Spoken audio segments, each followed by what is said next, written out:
Inhale with the sun and the stars in concert with the universe. Can we look at the camera, look at you? Or? Just like you'll just look at each other. Yeah, whenever you're ready, Matt. Hey guys, what's up? It's Roller here, coming to you today with Something Rxd. Today we're joined by Ben. How you going? Yeah, good.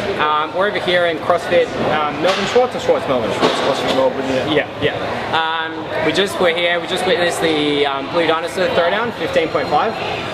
We have some of the top 5 men, top women go down head to head. What did you think of the Throwdown?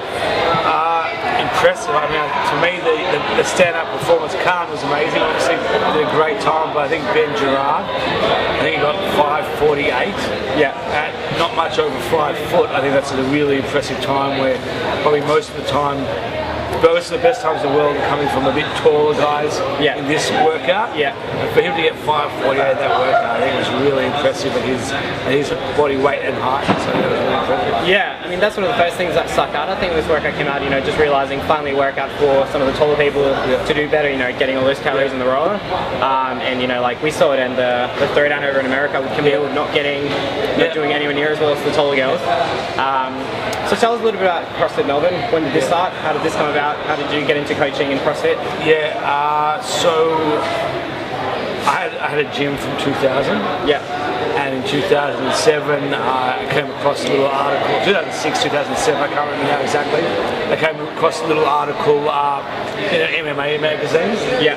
And it had climbing ropes and cargo nets, and it was talking about heavy lifting as well. And I'd always done, since I was 11, 12, body weight stuff, so push-ups, chin-ups, handstand push-ups, dips, and I always did deadlifts, squats, all that sort of stuff. Yeah. So I saw this article and it had some different stuff in there, like climbing ropes, cardio, still got a light body weight stuff. Yeah. But and heavy weights, but a few different apparatus like climbing ropes and rings. So I did some research, and within a few weeks I booked a flight to Santa Cruz and did my level 1 there. At CrossFit HQ? Or? Yeah, CrossFit HQ was originally CrossFit HQ. Alright, listen, how was that like?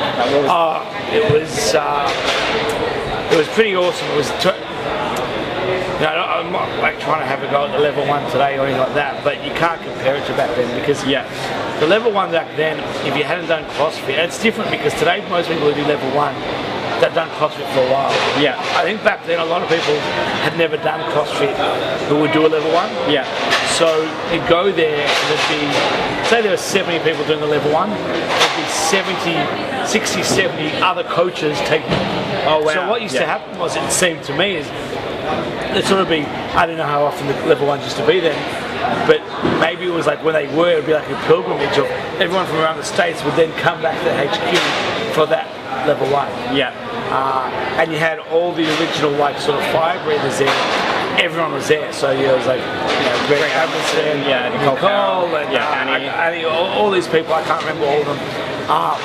So you had them all there taking it. Yeah. You had Glassman was the actual. Was he instructing him any other time? Yeah. Glassman was the actual presenter. Yeah. You had also. Did you have the Dave Castro? No, he not team. He wasn't there. No. But you had. It was 3 days, not 2. Yeah. And every 3 hours was a different block. So you had 3 hours with Rob Wolf. Yeah. You had 3 hours with the powerlifting guy. Who used to Ripto. Yeah, Ripto. Yeah, you had 3 hours with the rowing coach. You had 3 hours with. So it was kind of like every cert into one. Every cert into one. So all the specialist certs. So you had 3, and it was like, again, you touched on everything. Like in the certs today, level 1 certs, it's very much 9 movements, and it's great. You have to know the foundation. You can't really, snatch your muscle up without knowing the other stuff first. Yeah. So it's really focused on those movements. But Zach, sorry, that's all right. Can you start putting the rollers over there for me? Thank you. You have to.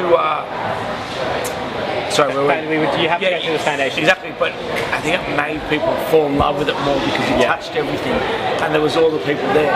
With today, that again, level 1's an awesome skill and everything, but it just had more of a sort of community sort of thing back then because everyone came around to do it and teach it. So I think, from what I understand, if you did your level 1, then they might ask you to come and help out at the new level 1. Yes, exactly. I think it was more like that. And you used to have to work out a lot. Is that right? Yeah, so there was a lot. They still do that today. Yeah. They still move a lot today. So I don't know if it was working out more. I think it was just the vibe of being in the HQ. And back then it was like, you know, some of the people at the seminar might have been seeing these people for years before they did their seminar. Yeah. So there was like, you know, it was more of a hero or something where, so the people doing it, was like, oh shit, I've seen this guy for years, or that gym at HQ for years, and stuff like that. You know, like I went down to America to sit watch the games this year, and we went down and like to the car park where the old Santa Cruz used to be.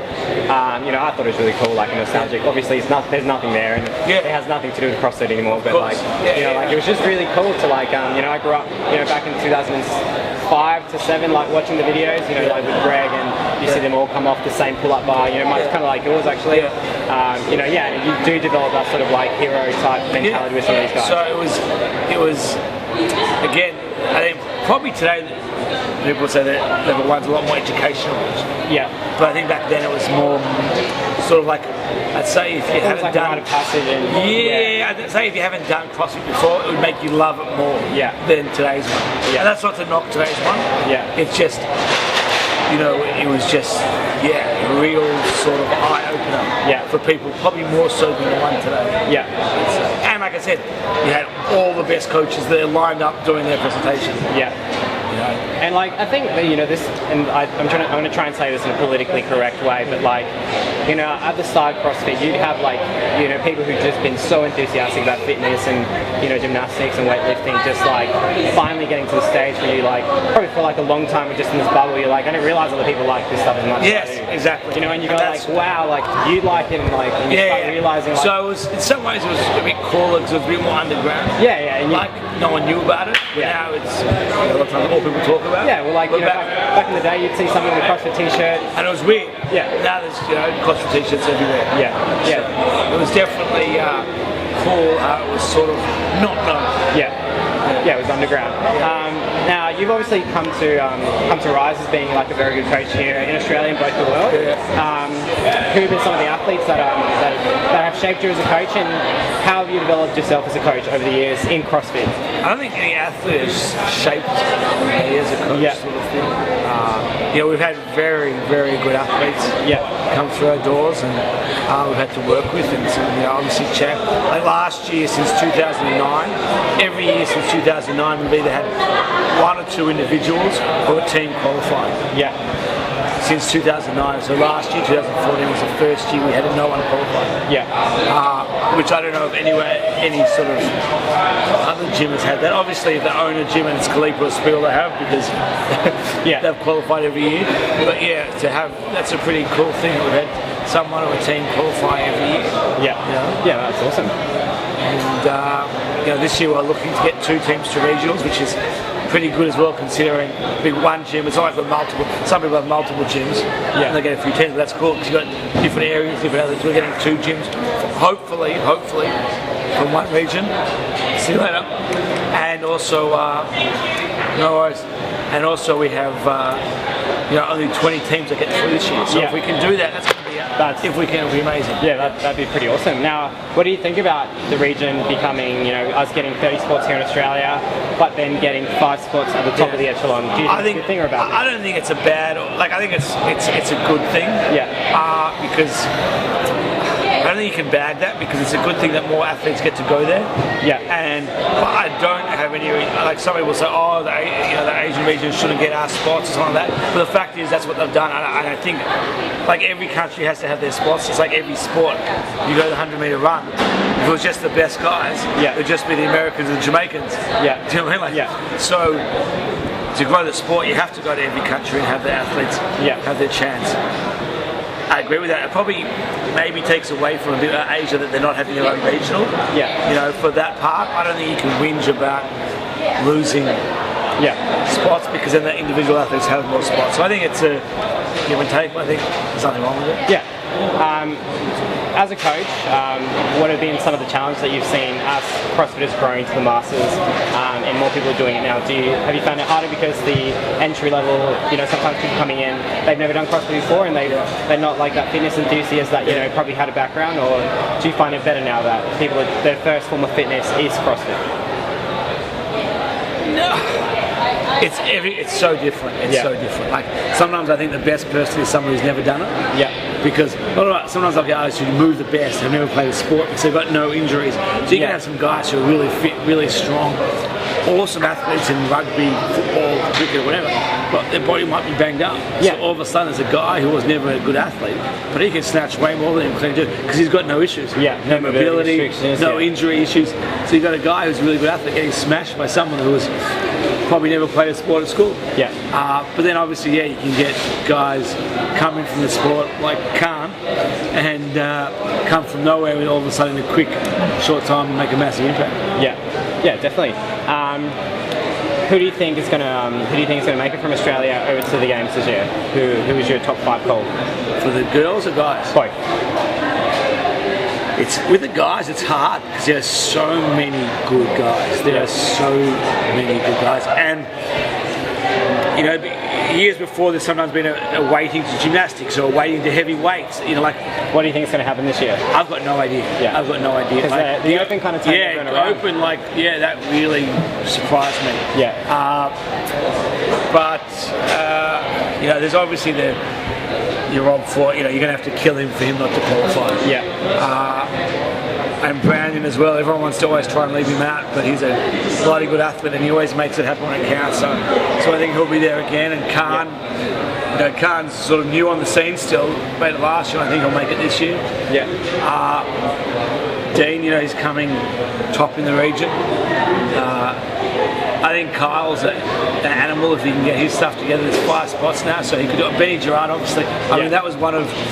I keep saying things are one of the most impressive. That was one of the more impressive things I've seen in CrossFit. Yeah. Him doing so well in that workout. So if he can do well in that workout, the stuff not necessarily meant to be good for him. Yeah. If his health come regional time, it's going to be hard to beat. Yeah.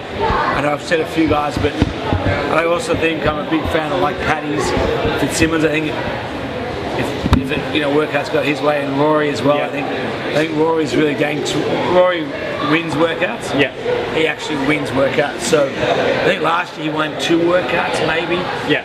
If he can win 2 workouts and not finish, pretty dangerous, I think. What about the women's side?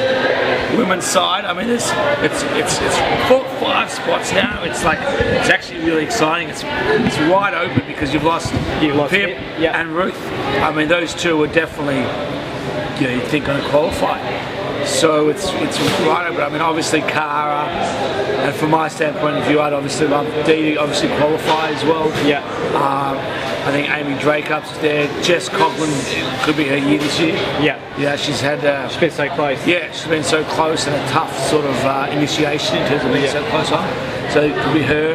And I think one girl who I think really could do well is Lindsay Vaughan.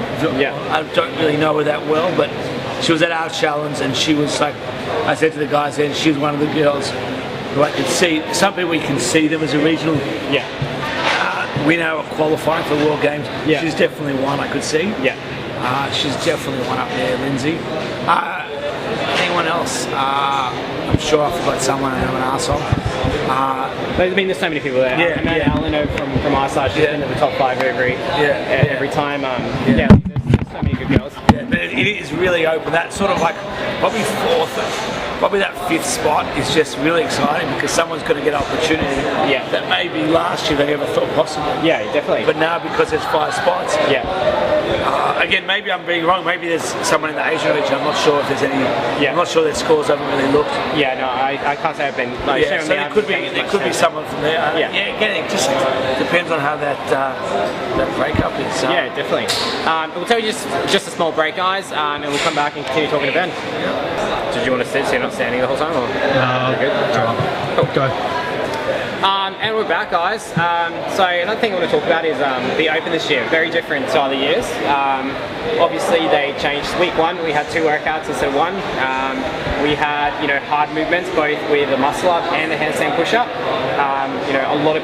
I personally didn't think much of the handstand push-up being at the start of the workout, but it's something that I didn't realise just till I was in my own affiliate that a lot of people couldn't do that. And it really threw them off, and they were like, I've got to go back to scaled. And obviously, having the 4-time element again what do you think we're going to see? Do you think we can predict any more what CrossFit's doing? Because up until this point, people were thinking, yeah, we know what's going to happen in the open. You know, just work those short time domains, make the movements like burpees, wall balls, you know, light thrusters. Don't worry about, you know, getting strong. You know, just work on your engine. I think you're always going to work on everything, because I always look at that with my athletes, even if they're not going to make regionals, the bigger picture. Yeah. So I never not do strength work with them or gymnastic work with them because it's the open. Yeah. If you're not going to do well in the open, you're not going to do well in the open, not because you didn't do enough conditioning, it's because you didn't do hard enough when you did conditioning. Yeah. Do you know what I mean? So some people say, oh, you need to do more. Which, yeah, you do have to do volume to get better at all the different movements, but you've got to go hard. And you saw, like with Benny Gerard there, fucking went super hard. Yeah. So you can do all the volume in the world you want, but if you're not going, having a cracking red hot go. Now, do you think people miss that sometimes? You know, 100%. Like they forget that it's meant to be uncomfortable? Yeah, well, some people are looking for some special program. Yeah. I just do all these reps. If I do an Invictus, if I do that, everything's good. Like, everything's good if Rob Ford does it or Rich Froning does it. Yeah. Because they're going to go hard. Yeah, you know, there's a quote that I love, and I've mentioned it on the podcast so many times. It's not what you do that matters, it's how you do it. Exactly. Yeah. Like, you know, you look at the intensity Rob brings. If he does everything wrong, he will still get to the games because his intensity is there. Yeah. And his drive is there. You know, you can do everything, follow whatever the best program is, whatever that is, and there is no best way. It's all similar, everyone's doing the same thing, but you can follow some program. If you're going 70%, you're not going to beat someone who's going 100% or 90% or 95%. Yeah. Having said that, you know, like, I'm a bit of a CrossFit geek, and I love seeing all the different sort of like, you know, training programs that people follow throughout the years. Awesome. You know, like, I thought it was really interesting when Outlaw got popular and it was just weightlifting, and I was like, wow, like, people are going to go for runs and stuff. And you know, I'm a big fan of, you know, Ben Bergeron's programming for Competitor World. It's good. It's very CrossFit-y, if that makes sense, like to you. I look at all the different ones and get ideas from one, use some of them. Yeah. I mean, if you see something good, use it. Yeah. You know what I mean? It's like saying CrossFit came up with Fran, don't use Fran. Yeah. If you see something good, use it. Yeah. And one of the questions that I saw online being asked the other day on a forum, which I thought was interesting, which I thought I might ask you, was somebody was asking, you know, hey guys, I've been thinking about doing CrossFit.com. Will I actually get results from this, or will I just get sweaty? To that question, what would you reply? Shit, yeah. I mean, like, what are results? What are you after? Yeah. Now, you can get really fit and strong by just doing that, and you're probably not going to overtrain, you're probably be healthy, you'll be able to do it all your life.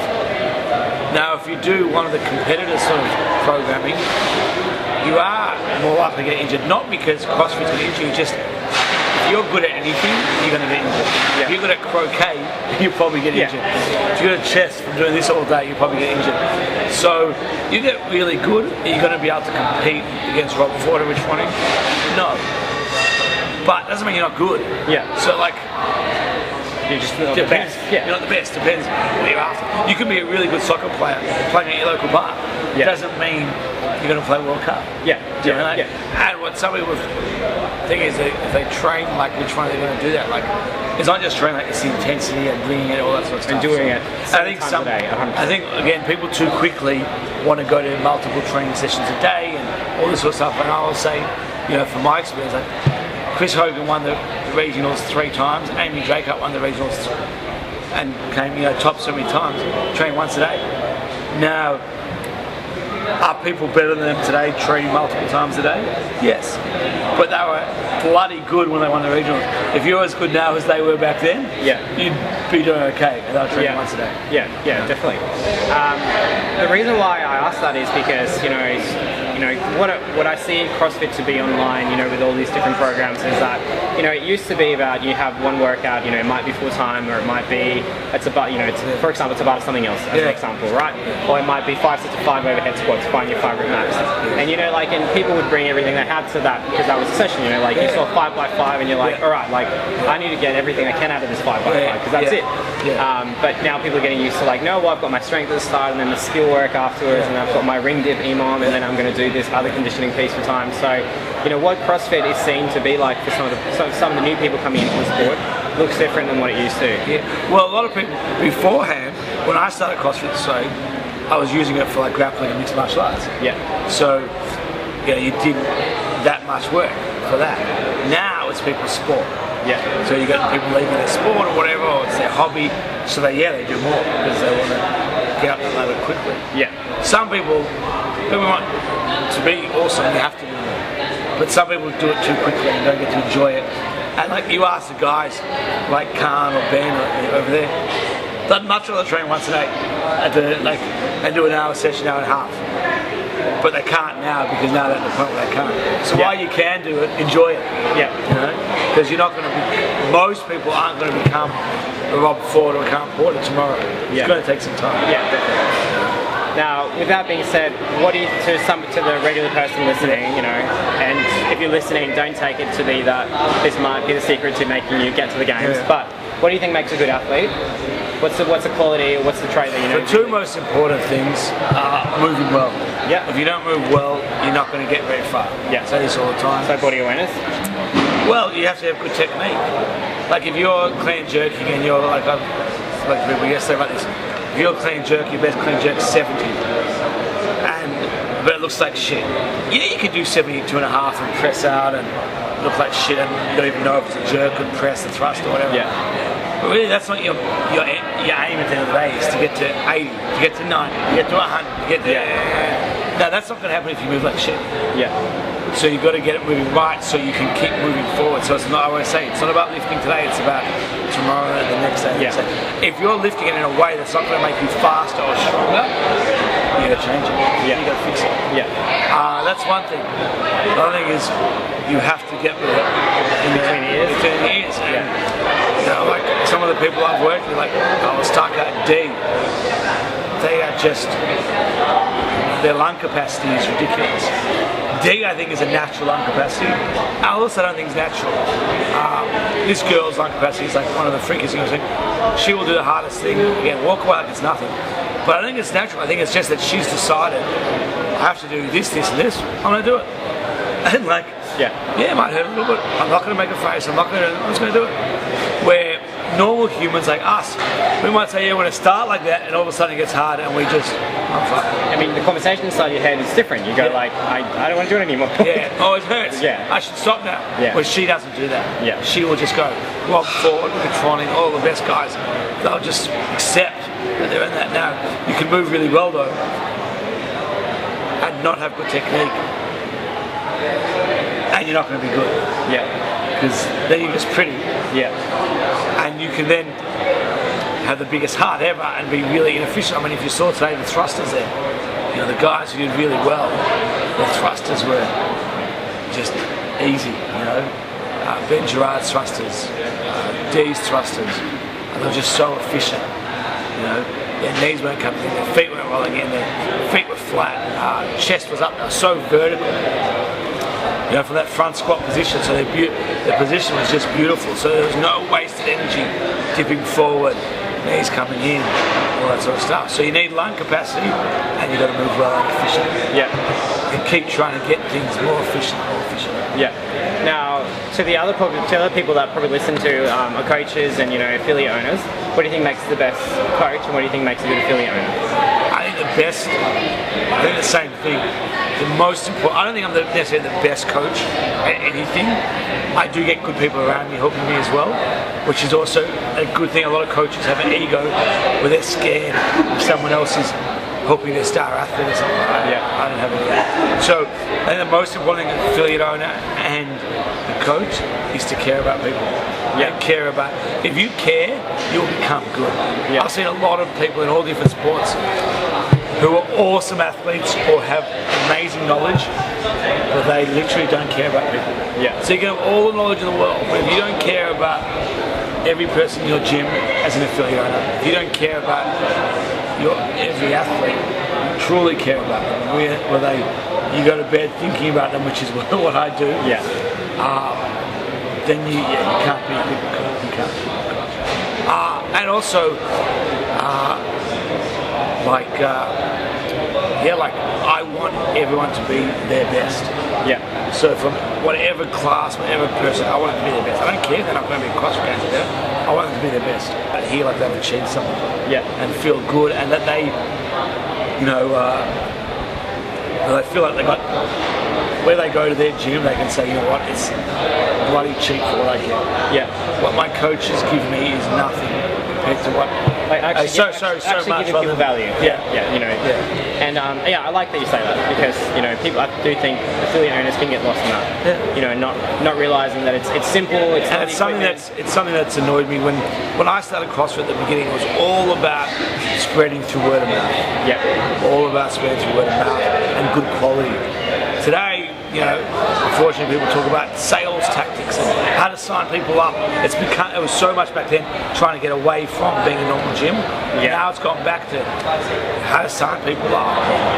And then also what I really don't like is this month's special we have 2 for 1 or half price or any of that. It's like going to commercial gyms. Yeah. And that really gets to me because that shouldn't be the way. Yeah, because it wasn't that was the whole point of CrossFit, that it was the anti-regular gym. Yeah. Yeah. Can you just give me one? Yeah, sure. Yeah, we're good. Maybe just flip the camera around and just show CrossFit shorts. Or just stay on me, Matty. Just take a pause. Do we need to move or? No, all good. I'll see you later. Probably a bit late, like 5-ish or something. Do you want me to call you or? Yeah. All good. We were just talking about affiliates becoming like regular gyms, like lower gyms, and it's all about signing them up and getting them to get sucked into the contract, and and CrossFit used to be very, very different to that. I like that you bring up that point because that's one of the things that appealed to me at CrossFit, like the undergroundness about it and the fact that it was the anti-gym and like that it was about. And it was more about sort of quality people, quality training. Yeah. No bullshit. Like my word's my word. I don't got nothing to do with CrossFit. Don't have to do with contracts, but that's sort of how CrossFit was based. Like just good people, quality.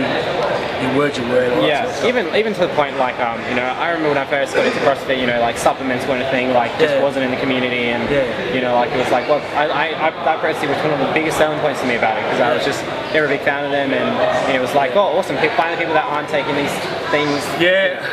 Listen, embarrassingly enough, when I was younger, I did bodybuilding. Yeah. I was my biggest or most ripped. Yeah. And I never took any supplements. Yeah. No protein supplements ever. Back when I was 16. No protein powders, nothing. But with CrossFit, if you say go all paleo, all zone, and you're an elite athlete, the amount of work these guys are doing, they can't. And they need to get calories in their body. Yeah. And they get in quickly. And also calories that don't just sit there and you can't train. Like you can have a protein drink or something, some of these drinks where you can then train half an hour later. Yeah. So there's a place for them, especially for the top athletes. Yeah. Do they do some magic trick? Like someone says to me, do protein shakes work? I'll say, does chicken work? Yeah. Does steak work? It's the same thing. It's protein. Yeah. You don't need them. But it makes some athletes' lives easier. It makes some people's lives easier, If they know they can't take the time to cook the steak and then get lazy people. Yeah. So something that I want to bring up is the 15.4 standards and possibly some people not getting the full range of motion. How much of that do you think was going on this year? Like I say this all the time, there's people who are clearly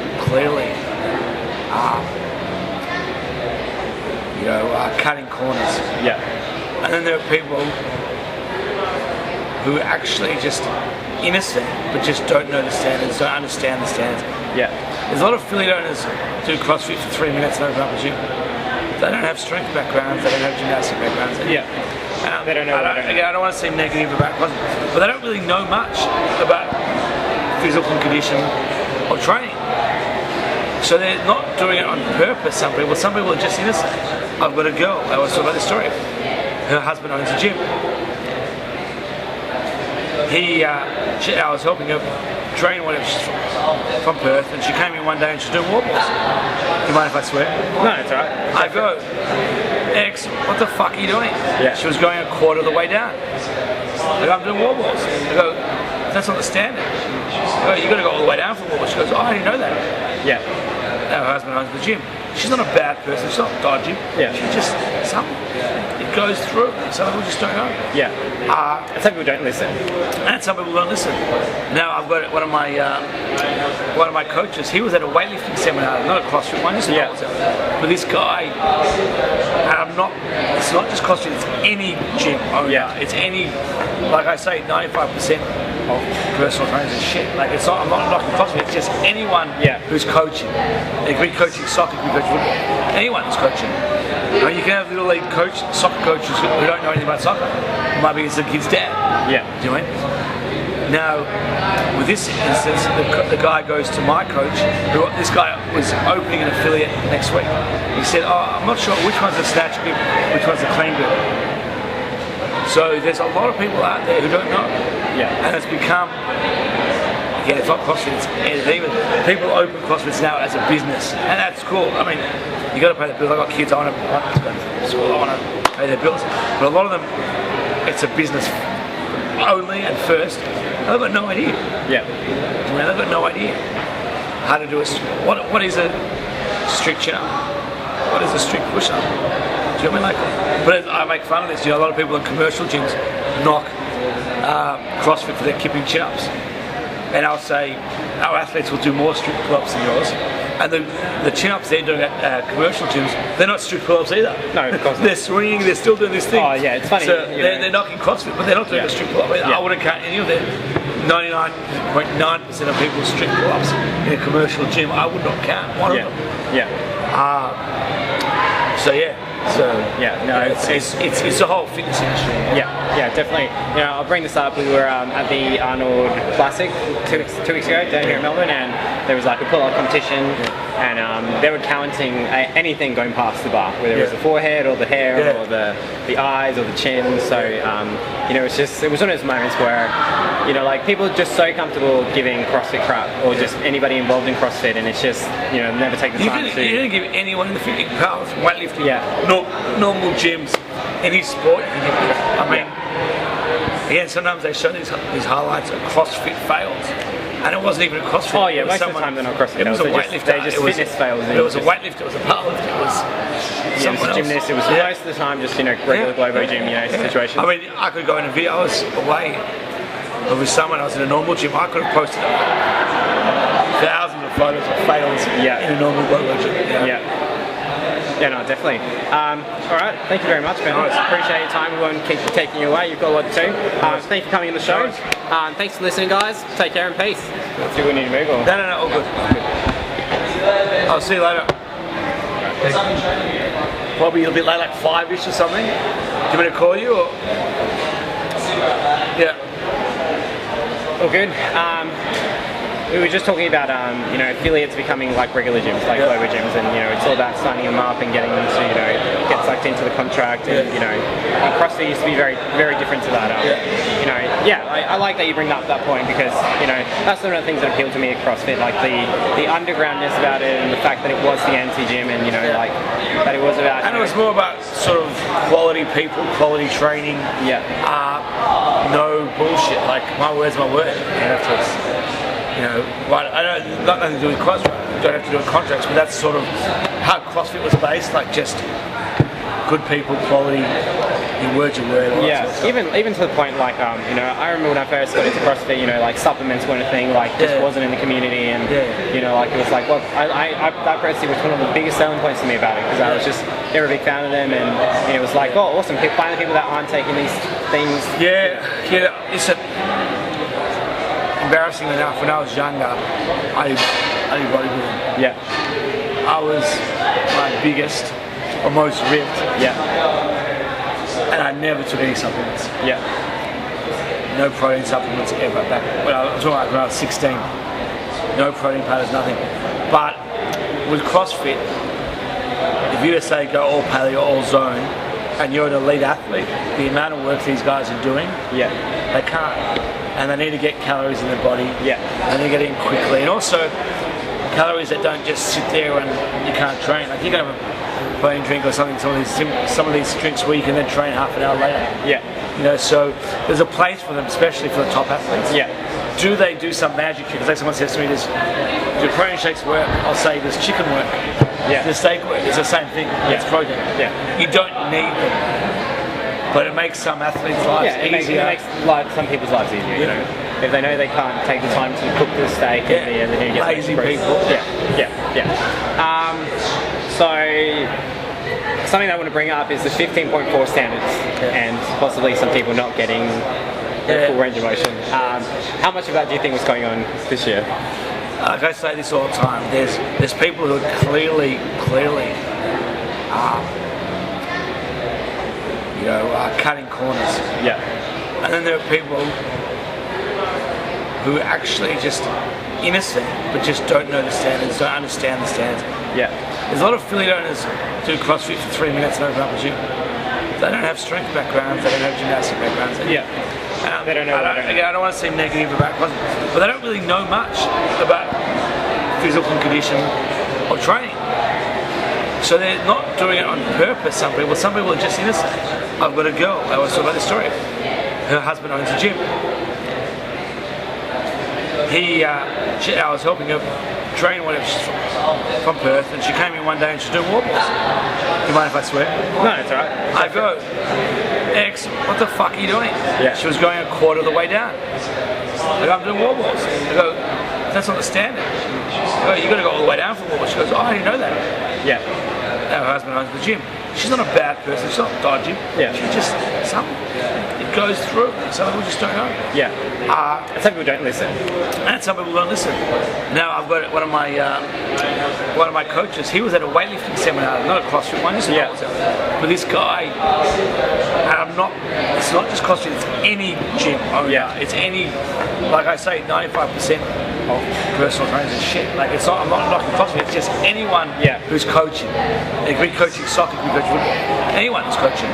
You can have little league soccer coaches who don't know anything about soccer. It might be it's the kid's dad. Yeah. Do you know what I mean? Now, with this instance, the guy goes to my coach, this guy was opening an affiliate next week. He said, I'm not sure which one's a snatch grip, which one's a clean grip. So there's a lot of people out there who don't know. Yeah. And it's become, it's not CrossFit, it's even, people open CrossFits now as a business, and that's cool. I mean, you got to pay the bills. I've got kids, I want to go to school, I want to pay their bills. But a lot of them, it's a business only and first. They've got no idea. Yeah. I mean, they've got no idea how to do what is a strict chin-up? What is a strict push-up? Do you know what I mean? But I make fun of this. You know, a lot of people in commercial gyms knock CrossFit for their kipping chin-ups. And I'll say, our athletes will do more strict pull-ups than yours. And the chin-ups they're doing at commercial gyms, they're not strict pull-ups either. No, of course not. They're swinging, they're still doing this thing. Oh yeah, it's funny. So they're knocking CrossFit, but they're not doing a strict pull-up. I wouldn't count any of them. 99.9% of people's strict pull-ups in a commercial gym, I would not count one of them. Yeah. It's the whole fitness industry. Yeah, definitely. You know, I'll bring this up. We were at the Arnold Classic 2 weeks ago down here in Melbourne, and there was like a pull-up competition, and they were counting anything going past the bar, whether it was the forehead or the hair or the eyes or the chin. So you know, it was one of those moments where, you know, like people are just so comfortable giving CrossFit crap, or just anybody involved in CrossFit, and it's just, you know, never take the time to. You don't give anyone in the fitting powers, weightlifting, normal gyms, any sport. I mean, again, sometimes they show these highlights of CrossFit fails, and it wasn't even a CrossFit. Oh yeah, most of the time they're not CrossFit. It was a weightlifter. It was fitness fails. It was a weightlifter. It was a powerlifter. It was someone else. Gymnast. It was most of the time just, you know, regular Globo gym, you know, situation. I mean, I could go in a video. I was away with someone. I was in a normal gym. I could have posted thousands of photos of fails in a normal Globo gym. Yeah, no, definitely. All right, thank you very much, Ben. Appreciate your time. We won't keep taking you away. You've got a lot to do. Thanks for coming on the show. Thanks for listening, guys. Take care and peace. Inhale with the sun and the stars in concert with the universe.